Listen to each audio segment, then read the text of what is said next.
Hello viewers, তো আজ আমার সকাল সকাল 2 প্লেট মাটনের অর্ডার এসেছিল।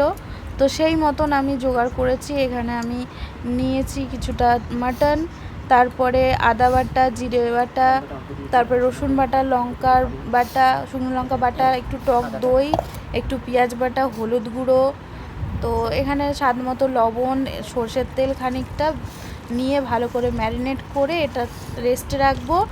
তারপরে এখানে আমি পেঁয়াজ কেটে রেখেছিলাম আগের থেকে। তারপরে তোমরা পরপর প্রসেসগুলো দেখতেই পাচ্ছ। এরপরে আমি একটু সম্বার দেব, জিরে, তেজপাতা আর শুকনো লঙ্কা, তারপরে থেতো করা রসুন। মাটন রান্না করা জানো তো খুবই ইজি ব্যাপার, শুধু প্রসেসগুলো জানলেই জাস্ট জানা যায়। কিন্তু এটাও জানা উচিত যে মাটনে যদি বেশি পরিমাণ মশলা দেওয়া হয় সেটা কিন্তু আবার বেশি রিচ মনে হয় আর খেতে অতটাও ভালো লাগে না। তারপরে দেখতেই পাচ্ছ এখানে আমি সম্বার দিলাম, দেওয়ার পরে আমি এখানে পেঁয়াজটা দিয়ে দিলাম ভাজতে। এর মধ্যে এখানে আমি শুধু তো মাটনে দিতে পারবো না, মাটনের সাথে আমি কিছু ভাজা টাজাও করেছিলাম। আর 2 প্লেট মাটন অর্ডার ছিল, তার সাথে 2 প্লেট ভাত, মানে কম্বো ছিল এটা। তো পরে তোমরা অবশ্যই দেখতে হবে। তো ততক্ষণে শিখে নাও আমি হোটেলের মানে আমি ক্লাউড কিচেনে কীভাবে মাটন করি।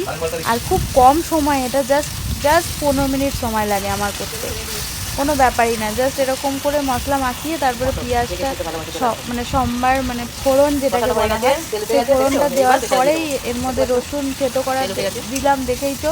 তারপরে পেঁয়াজ দিয়ে জাস্ট তেল ছাড়া অবধি কষাতে হবে।